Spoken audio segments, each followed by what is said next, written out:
వేచి చూడాలి sir. Right. మనతోటి తిరుత్తూరు వేణుగోపాల్ గారు ఉన్నారు, వైఎస్ఆర్ కాంగ్రెస్ పార్టీ సీనియర్ నాయకులు. వేణుగోపాల్ గారు గుడ్ మార్నింగ్ అండి. వేణుగోపాల్ గారు వినిపిస్తుందా నా వాయిస్? మీట్లో ఉండడం ఒకసారి అన్మిట్ చేయండి. గుడ్ మార్నింగ్ బ్రహ్మనాయుడు గారు. ఏంది వేణుగోపాల్ గారు మొత్తం ఎన్ని రిజిస్టర్ చేయించుంటారు దొంగ ఓట్లు ఇప్పటి వరకు?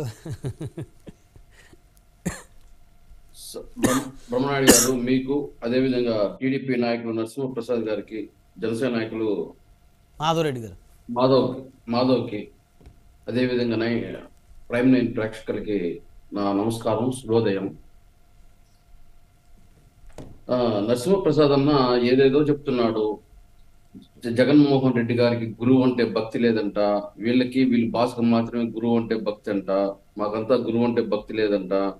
అదే విధంగా ఏదైతే 4 కోట్ల ఓట్లు ఉంటే దాంట్లో దాదాపు 10 లక్షల ఓట్లు దొంగ ఓట్లు ఎక్కించామని చెప్పి ఒక ఆరోపణ. అదే విధంగా తిరుపతి పైన, చంద్రగిరి పైన పెద్ద ఎత్తున ఆరోపణ. అదే విధంగా సచివాలయ సిబ్బంది బిఎల్ఓలుగా వేయడం పైన ఒక పెద్ద ఆరోపణ. ఈ విధంగా అనేక ఆరోపణలు చేశాడు నేను చంద్రబాబు నాయుడు గారు ఈసీ వద్ద. మేము చెప్పడము 4 కోట్ల ఏదైతే ఓటర్స్ ఉన్నాయో దాంట్లో 10 లక్షల ఓటర్లు దొంగ ఓట్లు ఎక్కించామంటే, మరి 16 ఫామ్ ని ఏదైతే 16 ఫామ్ ఇస్తే దానిపైన ఎందుకు మా ఓట్లే తీసేస్తున్నారని చెప్పి ఆరోపణ చేస్తున్నారు. వీళ్ళే దొంగ ఓట్లు అని చెప్తున్నారు. అదే ఫామ్ 16 ఇస్తే దానిపైన వీళ్ళే వ్యతిరేకిస్తున్నారు. ఓకే, దాన్ని కూడా పక్కన పెట్టండి. ఈరోజు ఎగ్జాంపుల్కి చంద్రగిరి తీసుకుందాం. చంద్రగిరిలో 2019 2,91,734 ఓట్లు ఉండింది. ఈ రోజుకి అది 3,08,672 ఓట్లు అయినాయి. అంటే దాదాపు 16,000 ఓట్లు పెరిగాయి. వీళ్ళేం చెప్తున్నారు, 1,00,000 ఓట్లు అంటే దాదాపు 3,91,734 ఓట్లు అని చెప్తున్నారు. ఎక్కడున్నాయి వీళ్ళకి ఆ లెక్కలు? ఎక్కడి నుంచి వచ్చాయి? ఎవరు 3,91,000 ఓట్లు ఉన్నాయని ఎవరు చెప్పారు వీళ్ళకి? అంటే చంద్రబాబు నాయుడు ఒక శాపం ఉంది, ముని శాపం. ఏదన్నా నిజం చెప్తే తల 1000 ముక్కలు అయిపోతాదని ఆయనకి, ఆయన కార్యకర్తలకి ముని శాపం ఉండేటట్టుగా ఉంది. ఈరోజు 3,08,672 ఓట్లు ఉంటే చంద్రగిరిలో ఈయన ఏ విధంగా 3,91,734 ఓట్లు ఎక్కించారని చెప్పారు? ఇది తప్పు కాదా?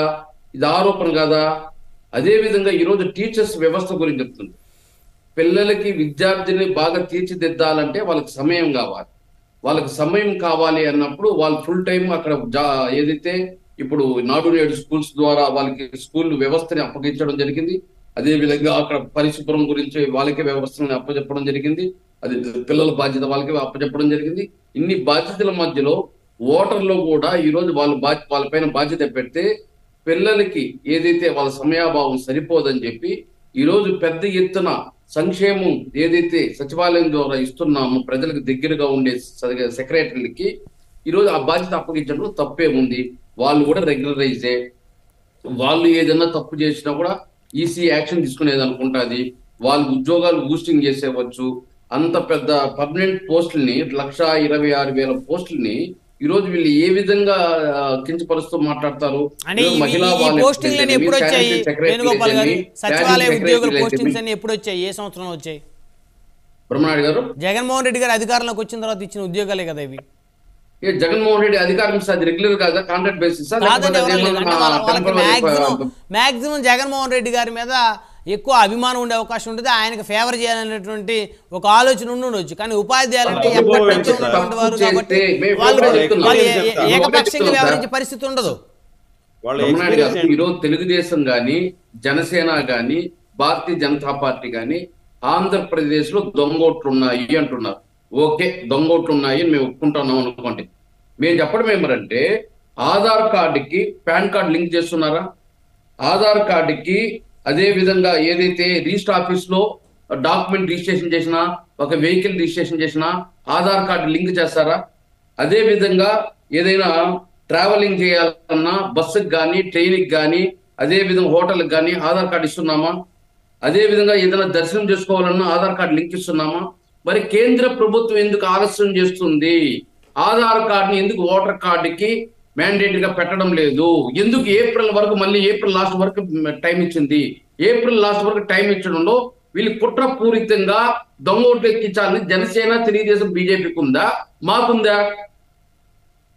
వీళ్ళు ముగ్గురు మేము కలిసి వస్తున్నామని చెప్తాను. మేమే యుద్ధం చేస్తాం జగన్మోహన్ రెడ్డి గారితో అంటున్నారు. మరి ఈ ఆధార్ కార్డుని లింక్ చేసే బాధ్యత కేంద్ర ప్రభుత్వందా, ఈసీదా?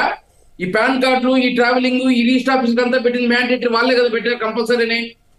మళ్ళీ ఈ రోజు మా పైన ఆరోపణ చేస్తారు, ఎంతవరకు న్యాయం ఇది? Aadhaar card voter card link చేసిన వెంటనే ఎక్కడెక్కడ కర్ణాటకలో ఉన్నా, తమిళనాడులో ఉన్నా, మహారాష్ట్రలో ఉన్నా వాళ్ళు ఒకే ఎంట్రీ వస్తుంది కదా, ఇంకోటి రాదు కదా. ఈరోజు తెలంగాణ నుంచి పెద్ద ఎత్తున ఆంధ్రప్రదేశ్ లో అక్కడ ఎలక్షన్ అయిపోతుంది, ఇక్కడ పవన్ కళ్యాణ్ తో సహా ఓట్లు ఎక్కించారు. అక్కడ ఒక ఓటు, ఇక్కడ ఒక ఓటా? మీరు రిప్రజెంటేషన్ ఇచ్చారా? ఉండన్నా నేను చెప్పనేనా, అట్లా చేయాల్సిన బాధ్యత ఎవరిది? కేంద్ర ప్రభుత్వం. కేంద్రకు అనుగుణంగా వీరిద్దరు పవన్ కళ్యాణ్ మేము పొత్తుల్లో పోతున్నాం, తెలుగుదేశం మేము పొత్తుల్లో పోతున్నాం అంటున్నారు. మరి వీళ్ళు కదా బాధ్యత తీసుకోవాల్సింది. ఆధార్ కార్డుకి పాన్ కార్డు ఏప్రిల్ 35 టైం ఇచ్చారు. అదే పాన్ కార్డు కానీ ఆధార్ కార్డు లింక్ చెప్తే 10,000 రూపాయలు ఫైన్ వేస్తుంది కేంద్ర ప్రభుత్వం. అంటే కేంద్ర ప్రభుత్వం పవన్ కళ్యాణ్ మేము పొత్తుల్లో ఉన్నామంటున్నాడు కదా, మరి ఎందుకు కేంద్ర ప్రభుత్వం అడగడు? తెలుగుదేశం, పవన్ కళ్యాణ్, బీజేపీ మేము పొత్తుల్లో ఉన్నామంటున్నారు కదా, మరి వాళ్ళు ఎందుకు అడగరు? అంటే వీళ్ళంతా దొంగ తెలుగుదేశం జనసేన ఎవరిని అడగాలి? ఈసీ కంప్లైంట్ చేయకపోతే ఎవరికి చేయాలి? అవును సార్, ఎవరిని అడగాలి? మోడీ గారిని అడగాలా? వచ్చినాయంటున్నారు కదా, ఏప్రిల్ 35 ఎందుకు ఇవ్వాల్సి వచ్చింది? దీనికి బాధ్యత ఎవరు వహించాలి? కేంద్ర ప్రభుత్వం వహించాలా? కేంద్ర ప్రభుత్వానికి ఎలక్షన్ కమిషన్ పనిచేస్తుందా? రమణాయుడు గారు, మోడీ గారు ఏమన్నా చెబితే ఎలక్షన్ కమిషన్ పనిచేసిద్దా? కంప్లైంట్ చేయాల్సిన బాధ్యత టీడీపీ, జనసేన ఉంది.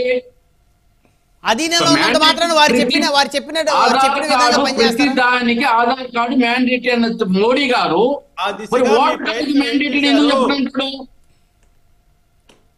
ప్రతి దానికి ఆధార్ కార్డు మ్యాండేటరీ మోడీ గారు ప్రకటిస్తాడు. ఐటీ కార్డు 10,000 రూపాయలు ఫైన్ వేయండి, ఆధార్ కార్డు కానీ లింక్ చేయకపోతే. ఆధార్ కార్డు లేకపోతే కనీసం చెప్పులు కూడా పెట్టుకోనీరు.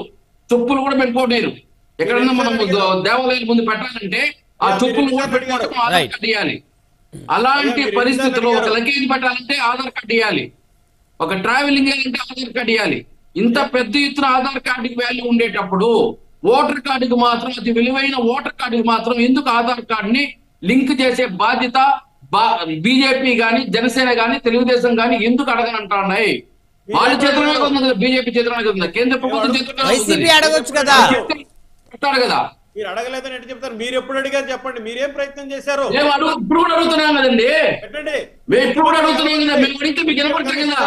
మీ మధ్యలో ఉన్నాడు బీజేపీ వాళ్ళు, పవన్ కళ్యాణ్ మధ్యలో ఉన్నాడు, తెలంగాణ ప్రభుత్వం అయ్యారు. మరి అక్కడ పెట్టుండేది అంటే మళ్ళీ కేంద్ర ప్రభుత్వం మళ్ళీ 2-3 రావాలి అనే కుట్ర పూరితంగా పొత్తుల పార్టీలన్నీ కలిపి. వేణుగోపాల్ గారికి అయితే ఒక విషయం అర్థమైంది. ఇప్పుడు వారు అన్నదాట ప్రధానంగా మీ మత్తులో ఉన్నాడు బీజేపీ వాళ్ళు, జనసేన మత్తులో ఉన్నారు బీజేపీ వాళ్ళు. అంటే జనసేన టీడీపీతో పాటు బీజేపీ కూడా కలిసి రేపు ఎన్నికలకు వస్తుంది అనేటువంటి ఒక విషయాన్ని లేటుగా తెలుసుకున్నట్టున్నారు. తెలుగుదేశం, జనసేన, బీజేపీ మేము కలిసి వస్తామని పవన్ కళ్యాణ్ చెప్తున్నాడు కదా. మేము చెప్పడం కొత్తగా? అవును, పవన్ కళ్యాణే పదే మీటింగ్ లో నేను మోడీని ఒప్పిస్తాను టీడీపీతో కలిసి ప్రయాణం చేయడానికని ఆయనే చెప్తున్నాడు. మేం చెప్పడం ఏంది? మరి ఈ మోడీ ఎందుకు ఆధార్ కార్డుని ఓటర్ కార్డుకి ఎందుకు అనుసంధానం చేయనంటాడు, మ్యాండేటరీ చేయనంటాడు? అంటే మళ్ళీ 3వ సారి కేంద్రంలో రావాలనే, రేపు స్పెషల్ రాష్ట్రంలో వాళ్ళు రావాలనే స్పెషల్ ఫ్లైట్ వేసుకుని ముఖ్యమంత్రి గారిని ఇచ్చామన్నారు కదా. తమిళనాడులో నుంచి వచ్చారన్నారు. 4 ఓట్లు వేస్తే మరి ఏ విధంగా నిజాయితీగా ఎన్నికలు జరిగినట్టుంటది? పెట్టమనండి, డిమాండ్ చేయమనండి, ముఖ్యమంత్రి గారిని బయలుదేరమనండి. అదే అండి, మీరు అడగకుండా జగన్మోహన్ రెడ్డి గారి పైన ఆరోపణ చేసి వచ్చారు. జగన్మోహన్ రెడ్డి గారి పైన సచివాలయం పైన 10 లక్షల ఓట్లు ఉందంట, చంద్రగిరిలో 1,00,000 ఓట్లు ఉందంట. ఏమన్నా ఆరోపణ నిజం ఉందా? చెప్పాను కదా, చంద్రగిరి చెప్పాను కదా. దొంగ ఓట్లు, దొంగ చేష్టలతోనే ఈ రాష్ట్రాన్ని. అయ్యా నరసింహప్రసాద్ గారు, ఇప్పుడు 1,00,000 ఓట్లు ఎక్కిస్తే ఎన్ని ఓట్లు అయినా 3,90,000 చంద్రగిరిలో. మరి అటుండేది 3,20,000 ఉంది. మరి 1,00,000 ఓట్లు ఎట్లా ఎక్కించేట్టు అవుతుంది? మీరు ఎన్నికల్లో వేణుగోపాల్ గారు మీకు ఉపాధ్యాయులు వద్దా? ఎన్నికల విధుల్లో ఉపాధ్యాయులు వద్దా మీకు? సార్ ఇప్పుడు మీ అభిప్రాయం చెప్పండి. మీ అభిప్రాయం చెప్పండి. మీకు ఉపాధ్యాయులు అవసరం లేదా? పాఠం చెప్పాలి, వాళ్ళని మంచి దారిలో తీర్చిదిద్దే బాధ్యత వాళ్ళు ఇవ్వాలి. ముందు ఉపాధ్యాయుల పైన ఎన్ని బాధ్యతలు? 4 లక్షల ఉద్యోగాలు ఇస్తే ఇప్పుడు దాంట్లో 2,07,000 ఉద్యోగాలు జగన్మోహన్ రెడ్డి గారు ఇచ్చారు. మళ్ళీ వారి సేవలు వాడుకోకూడదా? వాళ్ళకి ఏంటి పబ్లిక్ సర్వీస్ వాళ్ళు. వేణుగోపాల్ గారు అంటే ఇప్పుడు మీరు చెప్పేది ఏంటి? మీరు ఎవరికైతే 4 లక్షల ఉద్యోగాలు అంటున్నారు, ఈ వాలంటీర్లు సచివాలయ వ్యవస్థ అన్ని కలుపుకొని వాళ్ళని కూడా వాడుకోవాలి ఎన్నికల విధులు అంటారు, అవునా? వ్యవస్థను వాడుకోవాలి. వాళ్ళే సంక్షేమిస్తున్నది, వాళ్ళే ఓకే, అంటే వాళ్ళని వాడుకుంటే గానీ ఎలక్షన్ సక్రమంగా జరగదు. ఉపాధ్యాయులు అవసరం లేదు. ఇంకా పిల్లలకు అవసరం లేదు. పిల్లలకు వాళ్ళు తీర్చిదిద్దాలంటే వాళ్ళు ఫుల్ టైం కావాలట. వాళ్ళని రాత్రి ముగ్గులు ఎలక్షన్ లో తిప్పుకోవడము, పిల్లలకి ఎగ్జామ్ టైంలో వాళ్ళకి ఇబ్బంది కలిగించడము అవసరమా? ఇవన్నీ పొత్తుల పార్టీని, బీజేపీని. ఇంకో విషయం సార్, కరోనా సమయంలో మందు షాపుల దగ్గర, బార్ షాపుల దగ్గర, వైన్ షాపుల దగ్గర కూడా ఉపాధ్యాయులు విధుల్లో మాట్లాడండి. ఇప్పుడు అతను నచ్చం ప్రసాద్ మాట్లాడేప్పుడు నేను మాట్లాడానా? నేను అడిగే క్వశ్చన్స్ ఆన్సర్ రాసుకోమని చెప్పండి. క్వశ్చన్ చేసింది రాసుకోమని.